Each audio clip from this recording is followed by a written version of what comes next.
get started with our Advocacy Journalism in the Digital Age panel. And first and foremost, I want to thank our wonderful panelists that are with us today. Rick Sanchez, who you know, Rick Sanchez has been a member of this community and a national journalist for a long time. Carlos Miller from Photography is Not a Crime. Danny Rivero from Fusion. We have Kirsten West Savali from The Root, which is now owned by Univision. And of course, Constance Jones from Channel 10. Thank you. Please give them a round of applause. Thank you. So question number one, can journalists be 100% neutral, objective? Hell no. Let me hear it from you. Okay, I went to school for journalism at FIU. Rick Sanchez actually spoke in my class.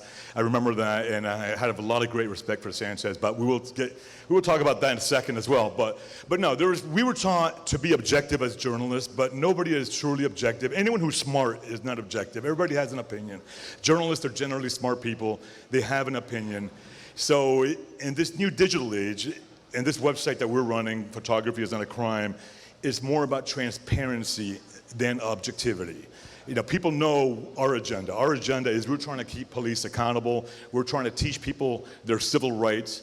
There's no secret. We are going to be honest. We are going to be fair, but we're not going to pretend.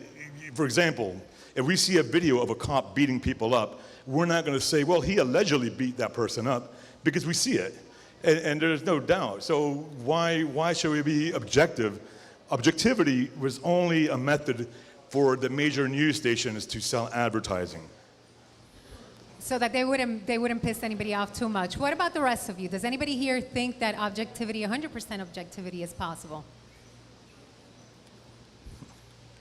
Hi, everyone. So obviously, all of us bring our own experiences to any story that we tell. I've been a journalist for 14 years, and of course, we're always told to be objective because we want our viewers at home to be able to come up with their own opinions on what's going on. But I can't take away from the fact that I am a mixed lady. I grew up with a black father. I grew up in poverty. I grew up with all of these different things that'll make a difference in how I see the story. So it's really, you're going to take your own personal story to the story and how you see things. So, if a reporter tells you, or a news organization tells you that you're objective, if they say they are objective, then you have the right, and you say Rick Sanchez told you, to tell them that they're full of shit. There is no such thing. Doesn't exist. What you can do is try to be objective. You can try to be objective. You can try to be fair. You can try and treat people the way you would want to be treated.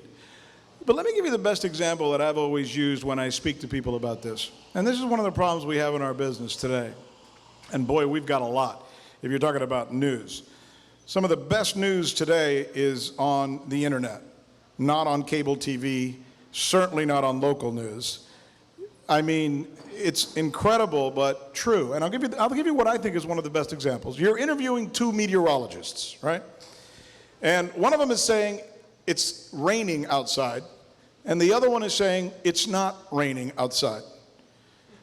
And all you have to do is this.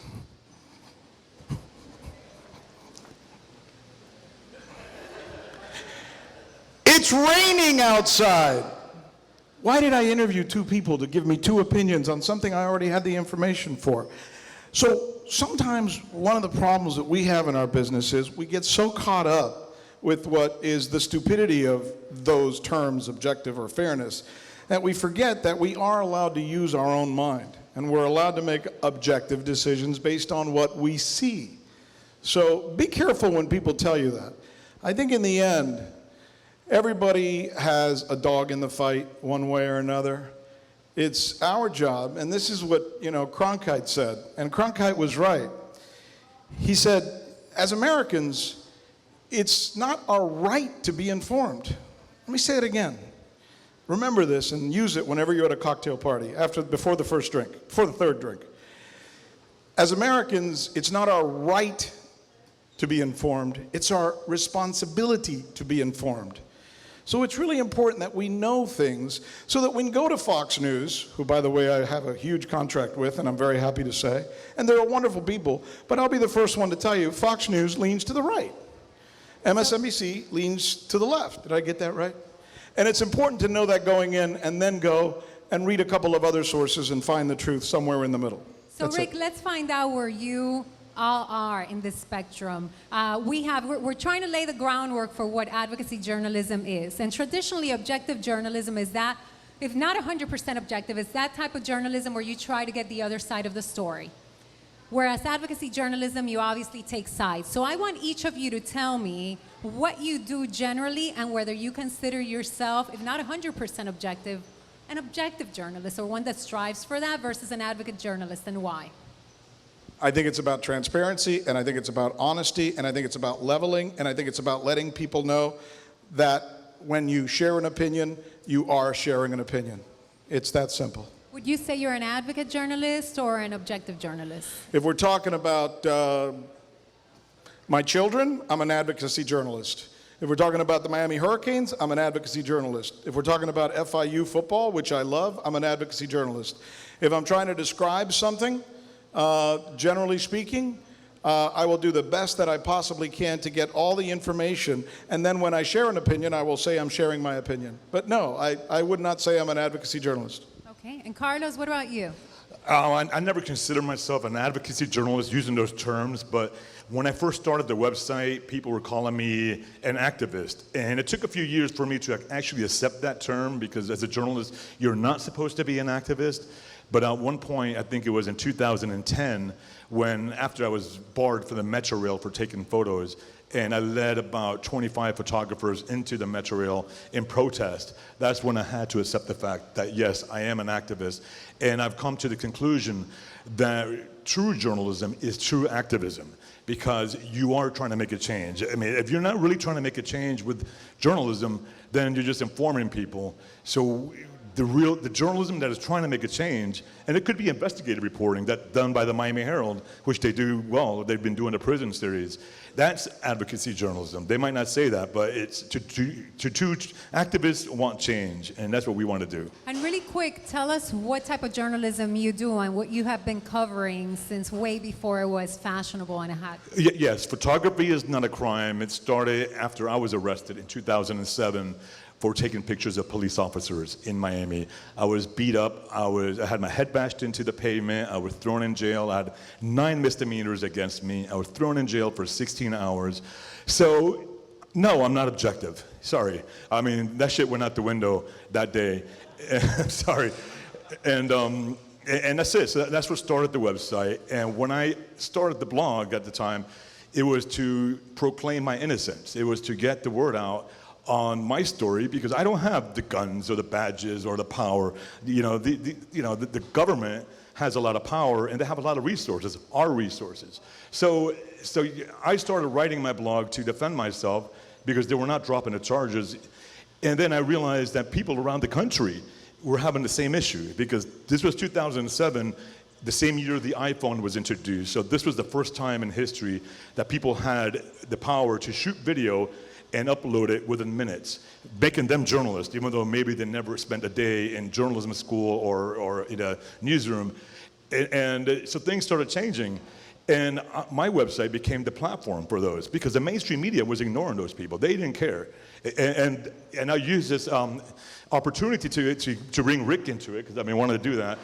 In 2009, I wrote a story about a man named Sean Nee, who was arrested in Los Angeles. Well, he wasn't arrested. He was harassed by Los Angeles sheriff's deputies for taking pictures inside the Metro Rail, the subway in LA. And the story made CNN, and Rick Sanchez, who, and I like Rick, but he dropped the ball, and I wrote about that. I don't know if you ever wrote the story, if you read the story, but I can send it to you. And anyway, he basically called these cops heroes. He basically, and he was no different than most people at the time. This is 2009, so it's not like he was singling him out. The whole attitude of the country at the time was, these cops are heroes, they're trying to protect us, and so who gives a shit if they're violating your First Amendment rights? Well, look, cameras terrorists do not use cameras. There's not had been one documented instance of terrorism where the terrorists went and took pictures and then they did the terrorism acts. And so, I pointed that out. And, and so that was the attitude of the country. The mainstream media was like, why are you causing problems? Why are you provoking these cops? The mainstream media is very institutionalized. So the fourth estate is all part of the third, second, and first estate. And Let me just say real quick, just as an answer, because we're like a Republican debate. He used my name, didn't he? I can't believe you just insulted me in front of these people like this. I'm just kidding. I don't care. When journalists start to go at it with each other, you can pretty much take it to the bank that there's a lack of objectivity.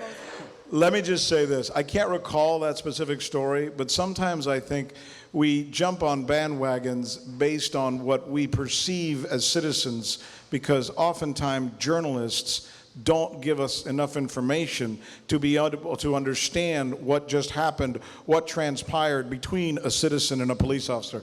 And I'm not talking about that specific story, but I'll give you an example. Police officers do have a right to defend themselves. And if somebody has a weapon or is threatening them with violence and they use lethal force, I will defend that police officer. And to the average citizen, they will often say, well, God, that's not fair. He had a gun, the officer had a gun, and the other guy had a small knife. Well, I have learned in doing stories with police officers that if I was to stand, what is your name? Yeah. Grant, get over here. Stand right there. This is very important. Put your hand up like you have a knife. Ready? I have a gun. Ready? Come at me hit me with the knife. Go ahead. Boop. I barely got off one shot. If I'm lucky, I may be able to get off one shot. And yet when we show these videos of a guy raising a knife and the police officer kills him, we say, ese policía es un abusador. Why did he kill that poor man? That poor man only had a knife, and by the way, he was crazy. Well, let me tell you something. If that's your husband who's a police officer or your wife, do you want them to take a knife in the neck and die because they wanted to be politically correct? There's times when we need to defend police officers, and there's times, and thank God for your website, when there's not. Okay. Wait. Can we have this guy stand? Stand. I want you to. Can we have him stand? 1 second. I want to do an example. Stand up. Stand up. Put your hand in your pocket. Boom! I'm in fear for my life. So are journalists advocate or are journalists neutral?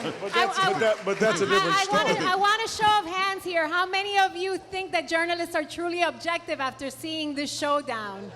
Thank you. All right, so Danny, tell me what you do and tell me whether you consider yourself an advocate or an objective journalist. I generally consider myself an objective journalist, but there are certain things that you have to take to heart, and you have to realize that you do have an opinion on, you have a strong opinion on them. And for me, one thing in particular that I've kind of reported on over and over and over, and I've become passionate about it, is the interactions that police have with people that have mental illnesses. The amount of stories I've written over the last year with someone having a simple interaction with a police officer. Many times a family member calls the police saying, hey, we need to help get this person help. And then the police come and then the person ends up dead. There's no justification for that. Besides that particular issue that is close and dear to your heart, tell me about the publication that you work for, and as a result, the perspective that you take to your news stories. So I think some of the most important stories you have to take a stand on. Before I worked for Fusion, I worked for WLRN, public radio, and it was part of the NPR umbrella. If you go back at the tapes and you look at all the coverage that NPR did about the whole birther scandal, remember this? It was zero, because they said, no, we're not even gonna give that the light of day. We're not gonna believe that there's two sides to this story. There was nothing to it. So, some people could look at that and say, oh, it was newsworthy. You guys should have shown both sides, but they said there was no both sides. And Danny, as a reporter for Fusion, you're already looking at things from the viewpoint of the millennial, correct? Would you say that already skews a little bit your approach to the journalism? Yeah, there's certain things that people of my generation look at and we just say, why bullshit? Why there's not two sides to this? Climate change? Why are we going to listen to that one scientist who is funded by who knows who who wrote a paper saying that climate change is not real. Like Rick said, it's raining outside. Like we see it. There's fires in California that are burning thousands of homes. I think it's here already. Let's not lie to ourselves. Perfect. Now I want to hear from Kirsten, and I know that Kirsten has a lot to say about not only her background and what she does, but about whether institutions and whether mainstream media already has a bias built into it. So would you tell us? Yeah, so I am a proud advocacy journalist. I mean, I hold it, this is the banner that I wear. I think when we talk about objectivity, it's already skewed. Mainstream media has the capability and a history of being a propaganda tool for white supremacy. It's already built into the structure of it. So when we talk about overwhelmingly white newsrooms and trafficking in, like, if it bleeds, it leads coverage, and this fetish that they seem to have with, for instance, black on black crime, without ever or rarely placing it into the context of, more white people kill mostly white people, Latino people kill mostly Latino people, is proximity not really an interracial thing. So we have to it's equitable coverage. That's what I try to do, bring equity to how we cover news stories about communities of color.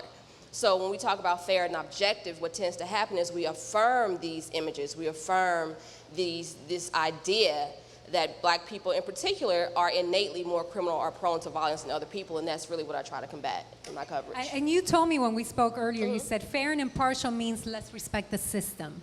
And you also mentioned a time when we would report on runaway slaves when the question should have been something else. Yeah, so for instance, there was a time when we would, mainstream media at the time, would report on runaway slaves, and just that aspect of it, the story is not that these were runaway slaves. The story should be, why are they slaves in the first place? It's our responsibility to look at a story and say, how is it affecting the most marginalized? How is it affecting the most oppressed? And I don't think that is subjective. I think that that's our responsibility to do that. And when we look at whether advocacy journalism is wrong or right, tell me about your experiences when you write a story and the response to it, or perhaps disinformation that you experience goes on as a response to what you're writing. From readers, per se? From readers, from commentators, from other interests? I get a lot of pushback from the stories that I write. I've been called racist, that's the huge one. And it's really interesting because then also if you talk about, domestic violence in communities of color, then, you're this propaganda tool for white supremacy and you're out to bring down predominantly black men. So it's really depending on what your readership is into or what they expect from you. So it's a lot of pushback depending on when you talk about advocacy. People tend to expect something from you. But again, like Malcolm X once says, I'm for truth no matter who tells it. I'm for justice no matter who it's for or against. And that's really what I bring to any story that I try to tell.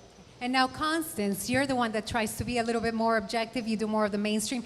Tell us a little bit more about what you do and how you see yourself, whether you're ever an advocate journalist. Hi, everyone. So I represent ABC News here in Miami. And, despite maybe popular opinion, we do a lot of investigative reports. We have a team of investigators. I've done my own stories in the community, and we focus on the hyper-local stories for South Florida. Yes, there's a little bit of a game to play because for my station, we have 5.9 million viewers. So it's not hyper-niche towards a specific audience. Obviously, there are certain blogs or there's certain, online publications or even, news organizations that are known to go a certain way. ABC traditionally, when we cover stories, we try to stay in the middle of the road. Although there are journalists at my organization who have swayed from side to side and have built up their own, how do you call this? Some people want to build up their own their brand, their personality, and so you don't know how much personality you're getting versus fact, right? So for what I do, I know that 80 to 90% of all managers are men, and normally they're not men of color. So the idea of what news is and what Kirsten said is completely true. When I'm pitching stories into my news director, he doesn't understand it. So it's my job to make sure he understands why this is important. For example, we did an investigative piece into the amount of illegal bleaching cream that is smuggled into South Florida. So anyone who's from, down down south, Latin American countries or the Caribbean, you know that skin bleaching is something that is done. Sammy Sosa, I mean, you guys know what I'm talking about? It's not just Michael Jackson, right? But a lot of that stuff it's not approved by the FDA. So a lot of people in our communities here, down the street, you can buy it, illegal stuff you put on your face. I had to really explain it to my news director. So when you're talking about being an advocate, I'm an advocate for the community to explain it to my bosses, to earn the respect of my bosses, so that in my platform, which is different, every platform is different, every story is different, but for my audience, I think it's something worth being told. It took me a few weeks to get them to understand why we should do this and why people bleach their skin. Some people still don't understand why people of color may bleach their skin. But it's, institutional racism and all that, and it's hard to explain to someone who doesn't have the same experience that I've gone through. So every organization's different. I think what I hear, and you tell me if you agree with me or not, is that in some way or another, every journalist is an advocate. You have the ones that are confessed advocate journalists, you have the ones that are advocates when it makes sense, and even here with Constance, who tries to maintain more objectivity, she tells you, I'm an advocate for my community. There will be times that I will be more of an advocate, than an objective journalist, but you try to achieve that objectivity. And so here's the question. In the age of Twitter, where the newsmakers are putting their own news out there, so there is sort of less of a need for the journalist to be that fact finder. Is there really any value in journalists still trying to be objective journalists? Absolutely. I mean, you have to get both sides of every argument. If, for example, we talked about the Sandra Bland case. You guys are familiar what happened in Texas. My boyfriend went to school 15 minutes away from where she was stopped, and we used to get stopped by police every week. So for me, that's very real in that part of Texas. If you're driving and you're colored, a person of color, you'll get stopped. Like, that is a very real fact for people who live in that area of town. So as soon as that happened, guess what? I put that all in perspective, and I ran with the idea that the stuff I see on social media is probably true. And then that weekend, there was a shot of Sandra Bland allegedly dead, a mugshot take. Do you guys know it went viral that weekend where it showed that she was dead? But then obviously that Monday, Tuesday, the sheriff's department released the actual video of her alive. But I believed that it was real. It was up to the fact finders to find out, where's the surveillance video? Can we prove that she was dead? Can we prove, besides going with a viral image that was fabricated, like, I thought it was real because of my experiences of that town. I was like, as a journalist, 15 years of experience, I thought, man, that woman was dead. Like, that's just what I thought, but it wasn't true, right? We all saw the surveillance video. She was very much alive. We still don't know what happened in that jail cell, and I'm not going to speculate on that, but we do know that that mugshot was fabricated and spread on social media. So, you have to be careful from what you're seeing online. So there's a role for the journalist that... The word is just the wrong word. I mean, no, even in our business, none of us. I mean, after doing the news on Channel 7 for so many years and Very objective. well, sometimes it wasn't, sometimes it wasn't. But I mean, I'll just tell you, after doing the news on Channel 7 for so many years, and and anchoring my own show on CNN for so many years, and being the first person to bring social media to the networks at CNN, which was pretty cool. And I'll tell you a little story about that in a minute. And on NBC, and now on Fox, I will tell you, nobody in our business goes around thumping their chest calling themselves objective anymore. Doesn't even exist. No reporter is going to come up to you and say, I'm an objective reporter.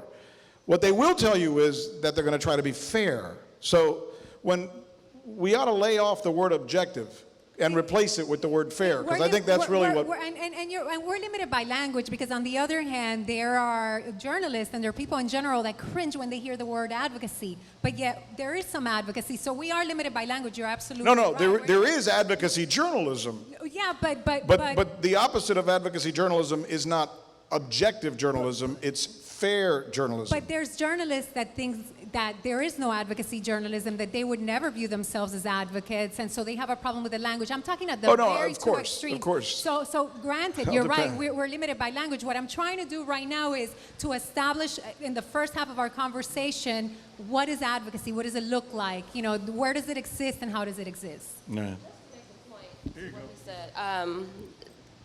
Their advocacy, journalism, and fair are not mutually exclusive. You can be fair and be an advocate. The opposite of advocacy is not fairness. For instance, I did a story on charter schools, and the primary narrative about charter schools in New Orleans is that it's been good for children of color. But you dig beneath that surface and you realize that there's layers. There's selective admission. There's really high or really harsh suspension and expulsion policies, and they're being funneled into these alternative schools, and they're being funneled from there to the school to prison pipeline. So there's a bit of digging that you have to do to be fair. It doesn't mean when you're advocating for something that you're not being fair. It's just the story that you choose to tell oftentimes differs from a narrative that benefits people who control the media. So let's switch this conversation around, and as you can see, even to define what's advocacy, what's objectivity. Can I say one more thing on that topic? Quickly, yeah. Oh, before you say that, and to you all's comment about the police, that he said about the police officers, the problem with that is that when there is a black man with a knife, then it's more times than not, he's going to get shot than if it's a white man with a knife. So this is just not, that scenario doesn't really speak to the issues of police brutality in the black community. Right as you get ready to add your point, Carlos, is we can't even necessarily agree, completely, 100%. None of us are on the same page. What's advocacy? What's objectivity? These are difficult issues. Go ahead. Well, yeah, I agree. We have to be fair. And if we're not fair, we're living in an age when readers can comment and criticize you, where a few years ago that wasn't the case. So if you're so like advocate where you're just going to preach to the choir, well, you're going to lose credibility because the readers are going to call you on it. So the readers, I might not have an editor, but I have thousands of editors, and if I'm writing something that's not fair or accurate, they'll call me on it right away. It's in seconds. And these are readers who are very loyal to the website. So I want you to hold on to that mic, and now we're gonna add another layer of complication onto this conversation, and we're gonna talk about digital and how digital has changed advocacy journalism, whatever that is. Tell me how. Well, digital has changed because everyone here, it looks like, has a phone in their hands or an iPad or some kind of mobile device. And at any given moment, you can be walking down the street, you can see something that's newsworthy, police beating somebody up, an accident, a fire, or whatever, and you can start recording that and you can put that online within seconds. The media might take an hour to get there. It might take 30 minutes to get there. So this has changed everything. It has put the power of the media into people's hands. This is the first time in history where we have true freedom of the press, where before, even though the Constitution guarantees us freedom of the press, if we don't have access to the press, we don't have freedom of the press. Now we do have access to the press because we have YouTube, we have Facebook, we have Twitter, and a number of other platforms where we can put our videos and photos and stories up there. Let me just quote Marshall McLuhan real quick. And have you read Marshall McLuhan? Raise your hand if you read Marshall McLuhan. He's the greatest. Everybody who's in our business should have read Marshall McLuhan. He's probably the greatest media philosopher of our time, and I doubt there'll ever be another guy like him. And in The Media is the Message, he writes that the basic assumption of technology is that all things that are done or made are determined by the implements and the procedures that are used to make them. And what he essentially is saying is, your media is only as good as the technology they have at their disposal to be able to bring you a story. And before there was this guy over here, this scoundrel with his camera going around getting pictures of people, we didn't have that. He's right? We didn't have that. So what did we do? I'll tell you what they did. The difference between what made a lead story and a page 9 story was how long it took the news operation to get their live truck there. So you get a guy who's shot in the head 3 blocks from Channel 10. Or Channel 7, or Channel 6, or Channel 4. You get another guy who's shot 10 miles away in the Redlands.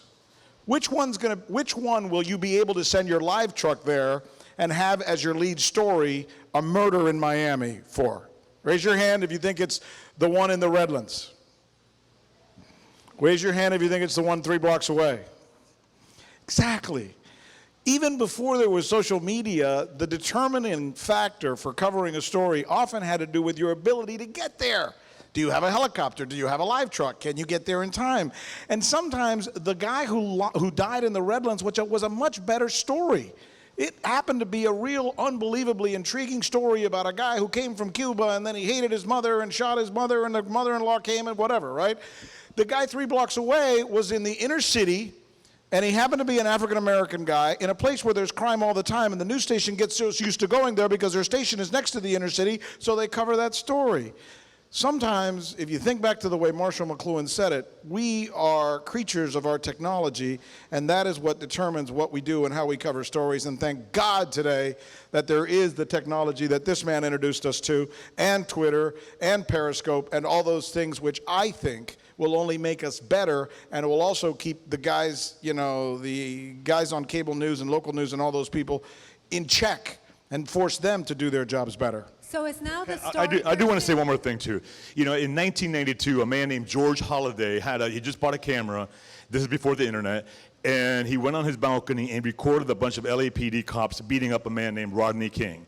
He did not know what to do with that video. He took it to the LAPD. They blew him off.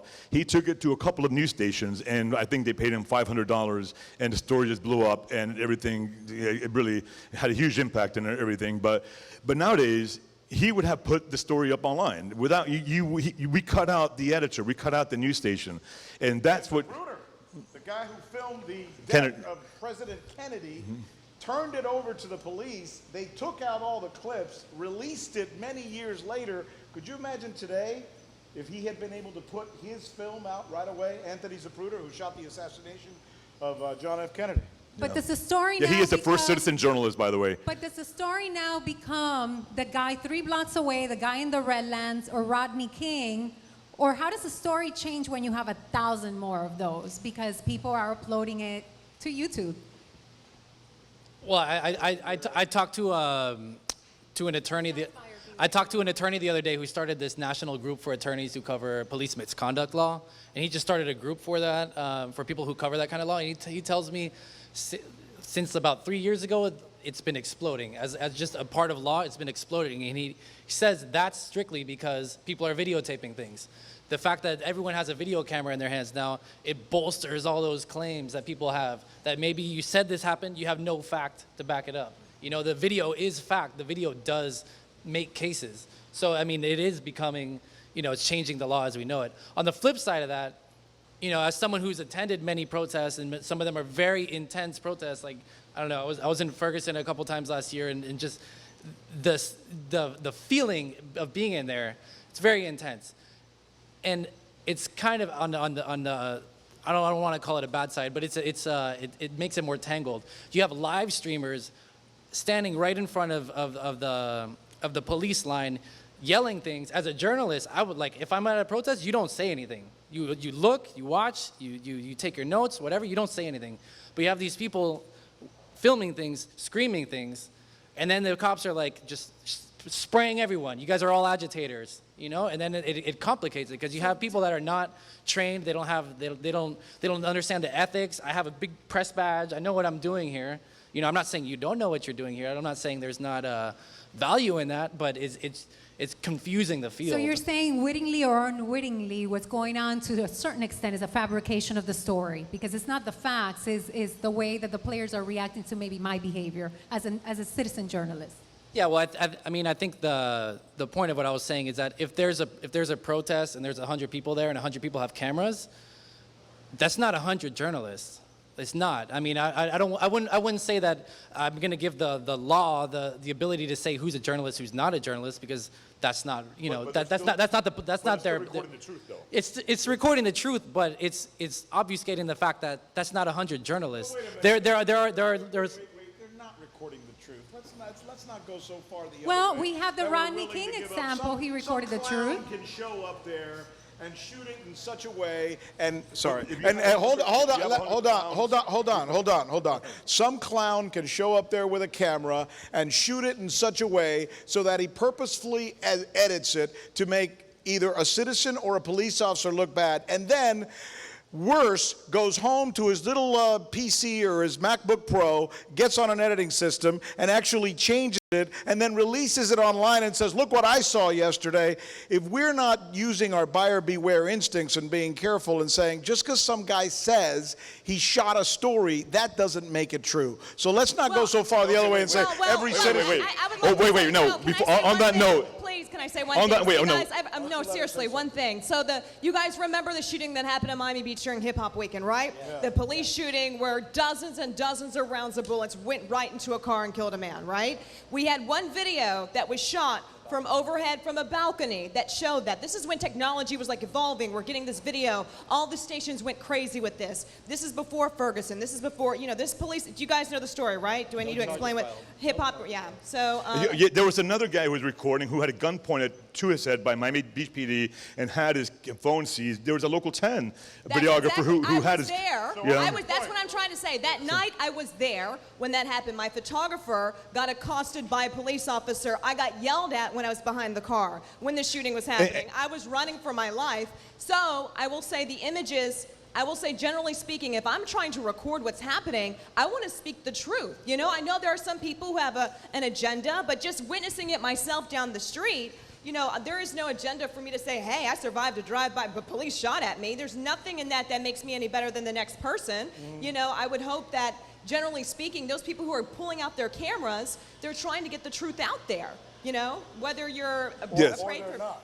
And there's been many instances where, speaking of editing video, many instances where police release video that has been edited or does not show the whole story, and so it works both ways. Okay, true, but respond and tell me a little bit more about how digital is changing journalism, whether on that point or Well, to go back to what he said about, he made a very interesting point. First and foremost, I want to be very, very, very clear. If you all are interested in being advocacy journalists, do not let anyone dissuade you from the argument that it's not fair or you cannot be fair. That's really, that's a silencing technique that people use to try to discredit your work. You can believe in something and work for something and try to give voice to populations and still be a very, very credible journalist. Hear, hear. So that said, again, when he mentioned the two different stories, that kind of, if it bleeds, it leads news because you're close to inner cities and we're going to cover this. That also informs how, you know, police officers, they did this study where they more likely were to believe that a black person had a weapon. Implicit bias is real. Those images that we put out are real. Mainstream media is complicit in putting those images out there. We have to be very, very, very aware of that. And to speak to your point about digital, what I like to say at the root is that, you know, if we have these activists and organizers on the ground, they're the boots on the ground. You know, we're their microphone, and then social media is kind of our amplifier. You know, I've been interviewed for a newspaper in Belgium. You know, I've written for, you know, other people, international publications, not because, you know, what I have to say is better than what anyone else has to say, but they're looking for people who are invested in telling the truth from the side of the people who are fighting to get the truth out there. So that's what social media has done. It's globalized movement. would we have Black Lives Matter without digital? I mean, we've had Black Lives Matter since we got here.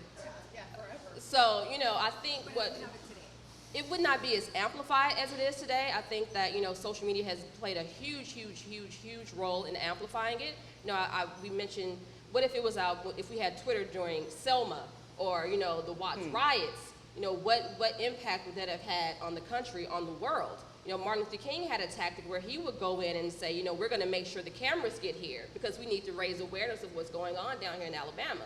So I think it has made a regional movement kind of a global movement, but it's not new. We spoke of Ida B. Wells, for instance, turn of the 20th century, fighting for anti-lynching laws and against lynching. This is turn of the 20th century. This movements for Black lives is not new, but social media has definitely amplified it. And it's not only the scope, but it's the no let-up, the constant flow of information. Absolutely, and also those narratives, again, that it's not that advocating so much for a corner of the community is giving voice to people who normally don't have a voice. So it's trans people, you know, it's people, it's immigrants. All these people, it's the Palestinian, it's Israel's, you know, illegal occupation of Palestine. These are true things that are happening that are not marred by this narrative that this country tries to make us believe. Well, and what that's do you what we think? see reflected Let me in ask media. you a question then. Sure. What do you think when it goes the other way? Let me give you an example. The Koch brothers have billions and billions of dollars, and they're not really excited about giving black people a lot of power, or white or Hispanic people a lot of power, or people who don't have money a lot of power, or green environments a lot of power. In fact, they go completely the other way. Now they come in and they say, well, guess what? Great. We're going to go in and we're going to buy a bunch of radio stations and television stations and newspapers, and we're going to promote advocacy journalism against those very things that you are promoting. How do you feel about that kind of advocacy journalism? Is already. That's what mainstream media is already. Oh, come on, it's not that bad. Channel 10 is not run by the Koch brothers. Mainstream media historically has spoken on behalf of a country that overwhelmingly prioritizes white people, wealthy people, and the narratives that criminalize and suppress communities of color. That's Through, what we have already. but here's the difference, So though. Hold on, let me, what are they through advocating for? nuance. More rich white people? Yeah, but We got that. yeah, all right. But to be fair, I think when you watch Channel 10 or you watch CNN or you watch MSNBC or you watch a lot of the other, or when you read the New York Times, you're absolutely right. There is still enculturated in that a message that tends to be very white and very much based on the power structure in this country. But it's a far cry from Breitbart or from one of those other publications, which is supported by those people who make sure that every word that is written is blatantly against the causes that you stand for. Institutionalized racism is very insidious. We had a case where Chuck Todd. But you have to admit there's a little bit of a difference, though. You're making them out to... There's nuances, but institutionalized racism is very insidious. Just because All right. conservatives are saying one thing doesn't mean that liberal All right. people aren't saying the same thing in a different way. Chuck Todd did a story right after the Charleston shooting. Yeah.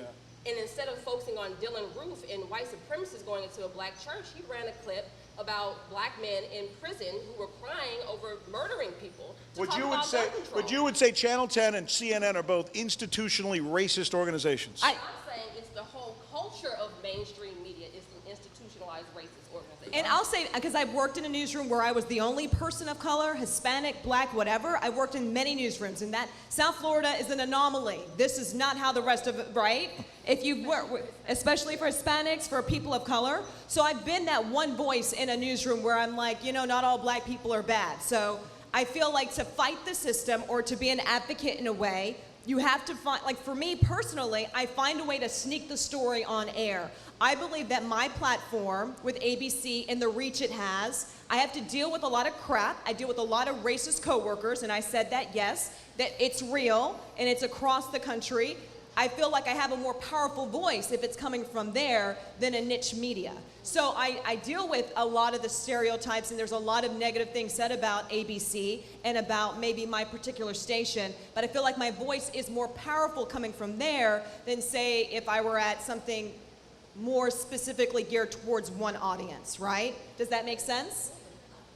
And I think you made this point at one point when we were speaking, Kirsten, where you said, we need what's more mainstream media to get answers to these problems, because even if we at the root, for example, are covering it, power is still not responsive until mainstream media gets involved. Okay, Carlos? One of the big issues on mainstream media, as I said before, is institutionalized. So you got these reporters who talk to cops every single day. They become friends. Every day you call a cop, you want to get the information. And then you get a call from some guy who's, you never met before, say, hey, I was abused. And then you do the he said, she said, but a lot of times they'll side with the cops because they like the cops. They become friends. It's only natural that you become friends with the people you talk to on a daily basis. So right now what we're doing on citizen journalism is we're not talking to the cops every day unless they're calling us to bitch about something. And because we see the videos, so that speaks for itself. We do ask for police reports and that kind of stuff. By the way, let me just say one more thing, and it just came to my mind. What we ought to be careful, though, is also to recognize that if there's been a shift in the media in recent years, in mainstream media, it probably has more to do with the over-corporatization of the media than it does the institutional racism in the media. I think you're right, the media has always been that way, but it's, I think, the corporatization of it which has kind of caused it to tell the real stories of what America looks like. And look, I was fired by CNN because I stood up and I said, we need more people of color, we need more representation. And they said, really? Out the door. So I understand what happens at those big mainstream, and you really have to toe the line for them. And if you don't, they'll start to push you down. So I get it. So we have, digital has changed advocacy journalism in terms of scope, in terms of no let up, in terms of letting you see the patterns. It's no longer about the 1, 2, or third police brutality or murder, but now we're seeing, with a bird's eye view, everything that's going on. Danny, you have things to add to this. In terms of digital changing media, we spoke about the little story and we spoke about virtual reality. Would you share that with us really quick, to the extent you can? My Yeah. name is. Yeah, my No, name is he's my name wondering, is am I going to Danny. get in trouble if I answer that question? No, I mean, just yeah. I mean, the mainstream media it's a term that's thrown around there a lot. It's kind of this monster on the mountain. You know, like people talk about it and you can't look it in the face. You don't see it, whatever. The bottom line is, I mean, everyone falls in line. I mean, I work for two very big corporations. You kind of fall in line sometimes, but you need to know what you can and can't get away with. And I think the culture is slowly shifting. There are more people of color coming into journalism, and then that change can only come from the inside, like what Constance said. You know, a good journalist is always an advocate, because you're going to look at a story and you're going to say, hey, this is an issue, and you're going to fight with your editor to let you publish it, and you have to fight for that sometimes. What about repackaging stories for Snapchat? So yeah, I mean, there's a million different audiences. Obviously, there's platforms everywhere. So at Fusion we're on Snapchat. We had like Snapchat Discover. Internationally, we're not in the States yet, but so the target audience there is what, like teenage girls. So we have to figure out how to tell compelling stories about real things that are happening in the world, you know, with rosy colors, and have it so that people look at it and watch it, and it's actually like really, really successful. So I've been reading about some news organizations that are experimenting with virtual reality, and I was watching not too long ago that movie, The Butler. Have you seen it? And in that movie, there's a scene where the son is going off, and he's riding those buses, and he's joining those marches, and all of a sudden they get cut off by the Ku Klux Klan, and I'm watching that, and it's very, very scary. You think if that was me, and I was a black man at this day and age, and the Ku Klux Klan was coming. So now you have these news organizations that are experimenting with Oculus. Have you ever used that technology?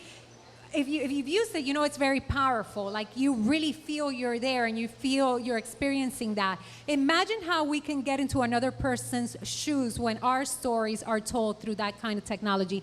Rick, you were the first reporter to ever use Twitter.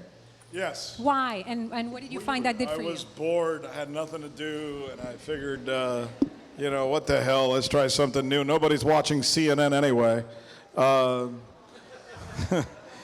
I was doing weekend news one day, and somebody came to me, the younger people on my staff, because obviously that wouldn't fit my demographic, and he said, hey, you know what's really cool? There's this new thing out there called Twitter. And I said, what the hell is Twitter? He said, so you can actually talk to people now. I said, really? I said, you know what, let's try it. So one day before I was going to do the news on CNN one night at 10 o'clock, I took out my laptop, and I put it on the thing, and I looked at the camera before the show started and said, look, from now on I'm going to try something new. I'm going to be giving you the news, but I want you to tell me what you think of the news, and I want you to share with me information about the stories. And all of a sudden, lo and behold, I started the show, and I said, and here's how it works. There's this thing called Twitter. Go sign up for Twitter, and then put in, at Rick Sanchez, CNN. Now it's at Rick Sanchez TV. And talk to me. Tell me what you think of the story. Give me information. You know, I thought, this is going to be stupid, but let's try it. What the hell? So then I finished the first block of the show, and then it was the commercial, and I was, looking for something to do, so I started reading, and all of a sudden, what the hell? It was like 1,000 tweets had come in of people talking to me, and I said, this is crazy. So then I did it again, and I did it again, and I did it again, and before I knew it, I was talking to 100,000 people all at once, which suddenly made all the people at CNN, the elders, they're called the people who work at the row, we call them the elders, they're old guys who've been journalists for a long time, and they started looking at this and going like, well, this ain't right. We're abdicating our news to a bunch of, who are these people who are tweeting you? For all we know, they're communists or, infiltrators or bad people or drunks or whatever. I said, it doesn't matter. They're just sharing information, and from time to time I'll read one. So at first it was really hard convincing them that this was going to be something that would be really good and something that would work. So they fought me. Finally they accepted it, and as soon as they thought it was really, really good, then they handed it off to Anderson Cooper and made him famous with it. So, which is another thing the media tends to do. But for me, it was breakthrough. I think the moment we introduce guys like this and what he's doing and what his platform is to mainstream media, we make mainstream media better. And I'm glad that in some small way I was able to be a part of that. Thank you. And Carlos, you have something that you wanted to share with us really quick. Yes, technology is changing, and right now we have this. And one of the issues to run a news site is making money. You know, because the cost of ads has gone down from print, and Google takes all the money. So we're selling these cameras, and this is a 360-degree camera. And this box is a 360 camera. You can get it at pinac360.com, P-I-N-A-C, photography is not a crime. And it's really good. The other day, we went through a DUI checkpoint with a lawyer who calls himself a fair DUI lawyer, Roran Redlick. He's trying to create this lawsuit which is to figure out what can and can't police do at DUI checkpoints. And we had this camera on the dashboard. It's very visible. And the cops were unable to turn it off. I mean, they actually arrested our guy, and they took Grant out and took him out, and I was outside recording. But they were unable to turn that camera off, and we were able to hear everything. And we have the video up on our website. And it's very... What does it do? Tell us what it does.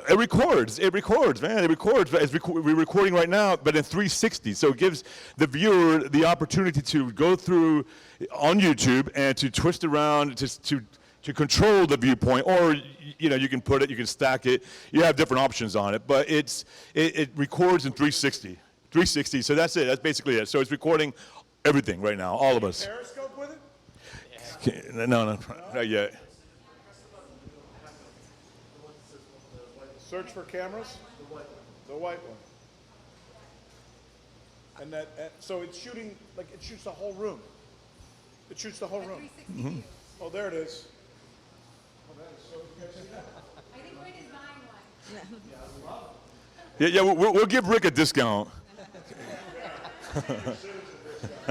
All right, I know we're coming close on time here. I just wanted to say that I think with the fact that we have so much more social media and ways to reach reporters, I got to tell you, every reporter in my newsroom wants the lead story. They want to break that story. So if there's something that you want to tell, in my opinion, you reach out to them. You get as much as you can. I know there's a lot of stereotypes that goes for different stations, different publications. For me, I'm the type of person that will over-publicize my stories. I go to Twitter, I go to Instagram, I'm periscoping every day. Like, I do everything I can to get my content out there. And I believe most journalists nowadays are doing the most that they can, everyone up here obviously, to make sure that whatever it is that they are spending their time to do is out there. So, no one becomes a journalist to get rich. It's just not that kind of profession. We can do a lot of other things to make money. We do this because we feel like we are watchdogs for our community, in a sense. Maybe not so much of an advocate, but someone who's watching our lawmakers and the people who are making the decisions for us to make sure that we're safe and our families are safe.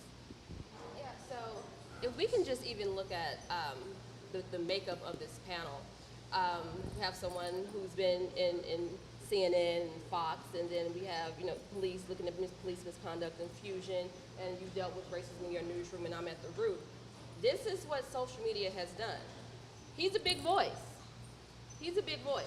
So when we have social media, that allows her to be heard, me to be heard, him to be heard, him to be heard. Those communities who typically have to fight against big voices who overwhelmingly tell another story. So this is, again, it's not that it's unfair, it's very fair, it's equitable, and that's what social media has done. Social media is the great equalizer. Beautiful, beautiful. One question. Anybody want to ask one question? One? I can't hear you. Can you talk about how news is now trickling upward thanks to social media? Like you mentioned, the photo of Sandra Bland that was, not true. How does that affect you guys when you have the smaller sites, smaller than even PNAC, publishing these stories, and they slowly go up through the grapevine until they're on a CNN or a Fox? I didn't hear the beginning of it. What was it? Can you discuss how the news is trickling upward and how it's affecting you as journalists? Because instead of looking for the beat, now the beats are really coming to you. Yeah, no, for me, back in 2009, I had no competition.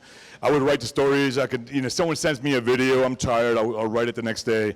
Now there's many news sites out there, and the mainstream media is finally catching on. So there's a lot of competition now. My producer is trained to have certain links up every day that he checks. And the third link he checks, right up there with the New York Times, is this man's site right here. Awesome. Looking for videos. Yeah. Okay. Who's well, number two? Scotty Mednick. Who's number two? I can't say. are we done? Well, please give our panelists a round of applause. I think it's been a great interaction. Hey,